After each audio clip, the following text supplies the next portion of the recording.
Take a little walk to the edge of town and go across the track where the viaduct looms. En el arte, el color se suele referir a una propiedad de la luz y a su percepción visual, o como sinónimo de pigmento y tinte.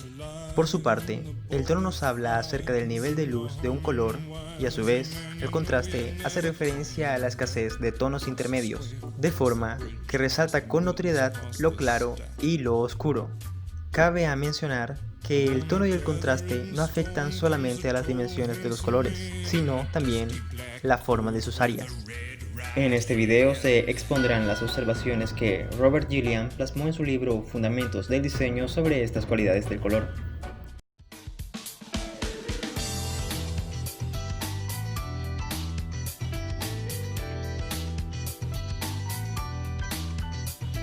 Cuando vemos un color claro sobre un fondo oscuro, parece más claro de lo que realmente es. Y un color oscuro sobre un fondo claro parece aún más oscuro.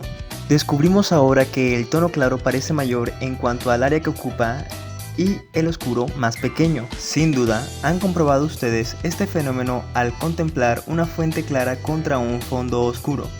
La luz parece extenderse. Los bordes no son definidos sino fluctuantes y penetran en la zona oscura circundante.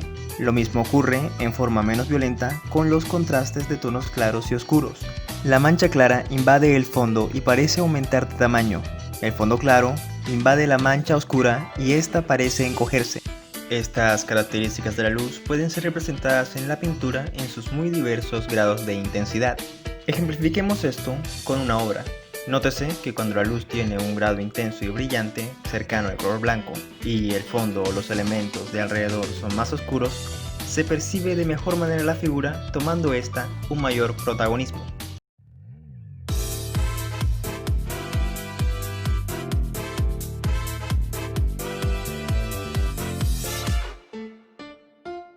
Otro efecto dinámico ocurre cuando contrastamos tonos cálidos y fríos. El tono cálido parece más extenso y el frío más pequeño de lo que realmente son. Esta ilusión resulta notable cuando se coordina con una extensión de colores claros. Un buen ejemplo sería un tono cálido sobre un fondo frío oscuro. Existe también un segundo efecto dinámico de temperatura y contrastes de temperatura, cuyos fundamentos son tanto fisiológicos como psicológicos.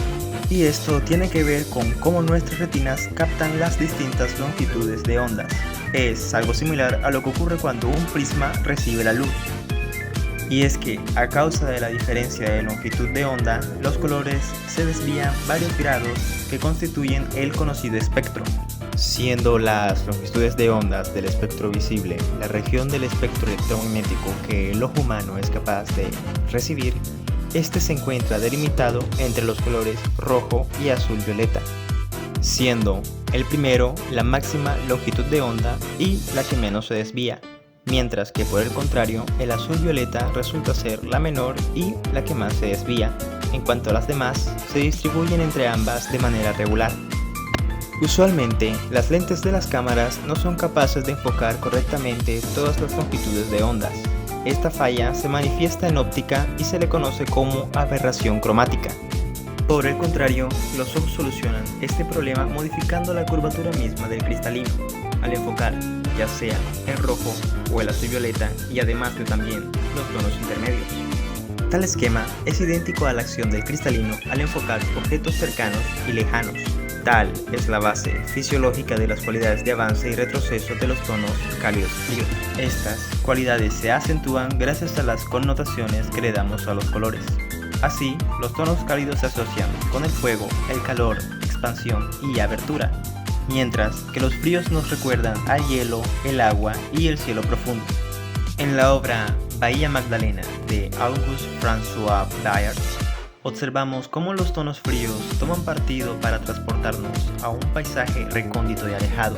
La bahía de Magdalena es conocida en todo el mundo por su espectacular juxtaposición del mar, la congestión glaciar y los picos montañosos desenfrenados que surgen directamente del mar, siendo este un paisaje abrasivo que nos transmite el clima gélido y que se extiende hasta lo profundo. Otra obra que adopta tales connotaciones de los tonos es la llamada Cotopaxi. Esta es una pintura al óleo del artista Frederick Edwin Church. Aquí, el autor utiliza los tonos cálidos para acentuar la intensidad del momento, en el cual Cotopaxi, un volcán y el segundo pico más alto del Ecuador, está arrojando humo y ceniza a través de un amanecer. Es así como los factores psicológicos y fisiológicos influyen en nuestra percepción de los tonos. Los cálidos parecen avanzar y extenderse, los fríos por su parte parecen retroceder y contraerse. Estas cualidades son más notables cuando existen contrastes de temperatura. Estos efectos de las temperaturas son sumamente importantes en la composición, siendo útiles incluso en actividades como el diseño de interiores, ya que eligiendo correctamente los tonos al pintar una habitación se consigue un efecto más íntimo o espacioso.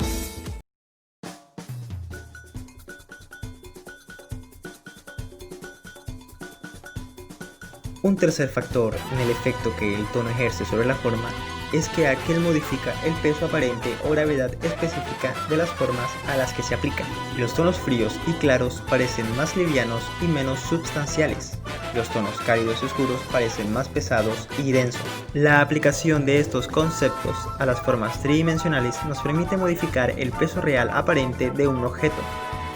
Robert Gilliam, en su libro Fundamentos del Diseño, nos pone el siguiente ejemplo, y cito textualmente: durante la guerra, trabajé en aviación como técnico en metales.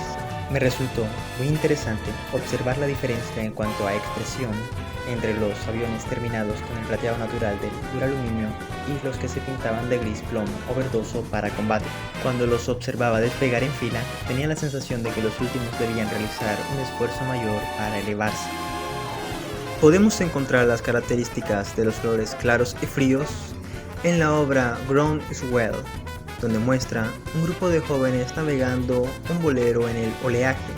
Las cualidades de lo liviano se hacen presentes en el inmenso cielo que rodea toda la figura. También, algo notable es la claridad que posee el lienzo, donde el color azul transmite un efecto envolvente del ambiente que nos deja llevar por el vaivén de las olas. Un ejemplo de cómo los colores cálidos oscuros infunden la sensación de peso en las obras lo encontramos en la obra Autorretrato blando con bacon frito de Salvador Dalí. En este, los tonos rojos y los matices oscuros que envuelven al cuadro ayudan a transmitir el peso de la figura de manera convincente.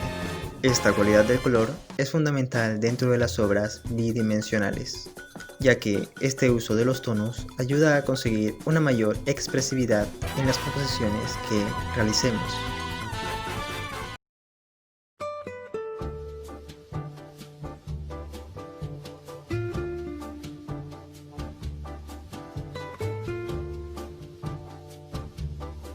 El último punto de nuestro análisis del efecto del tono sobre la forma es la manera en que el tipo y la distribución de valores tonales actúan en la composición.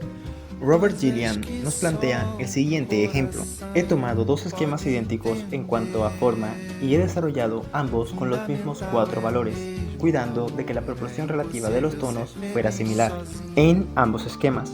Debido a que distribuir los tonos en áreas diferentes, en cada diseño se desarrolla una forma compositiva completamente distinta. Como era de esperar, los esquemas de movimiento, equilibrio y ritmo se modifican. Sin embargo, el factor particular que deseo examinar es la modificación de la organización, fondo, figura y esquema.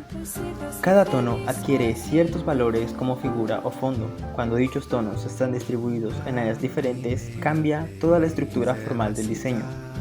Basándonos en estas relaciones, coordinamos el esquema de distintas maneras. En cierto sentido, la demostración es un engaño.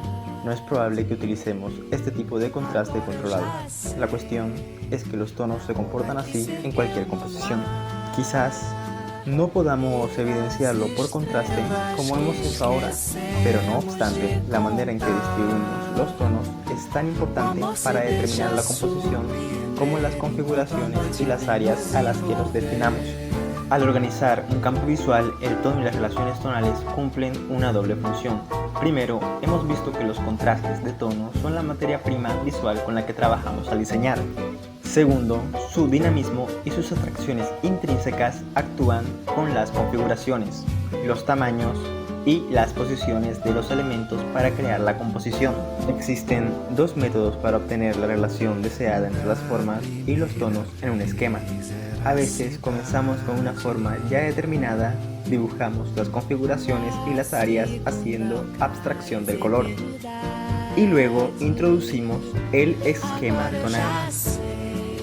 Puesto que la forma es determinada, cada tono y cada contraste debe adaptarse exactamente a su lugar y función dentro de la composición. Muchas veces ocurre que nos vemos obligados a utilizar este método.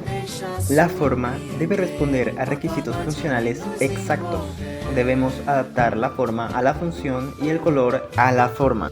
La otra posibilidad consiste en desarrollar las configuraciones, los tamaños y las posiciones de las áreas con sus cualidades tonales simultáneamente. Este proceso resulta más flexible y a la vez más completo. También es más orgánico en cuanto a que tono y área nunca están aislados. Constituye un método principal de la pintura. Es innegable que muchas grandes obras pictóricas se han realizado con el primer método, empezando por el croquis e introduciendo luego el color. Sin embargo, el ideal es trabajar directamente con el pigmento y dejar que la forma surja del color. Ambos métodos de trabajo constituyen un excelente entrenamiento en la dinámica del color, se complementan entre sí y tienen igual importancia como recursos técnicos. Uno y otro son alternativamente más eficaces para solucionar distintos problemas. Debemos estar en condiciones de resolver el problema de la relación color-forma según ambos métodos, cualquiera sea el que mejor cumple nuestro propósito.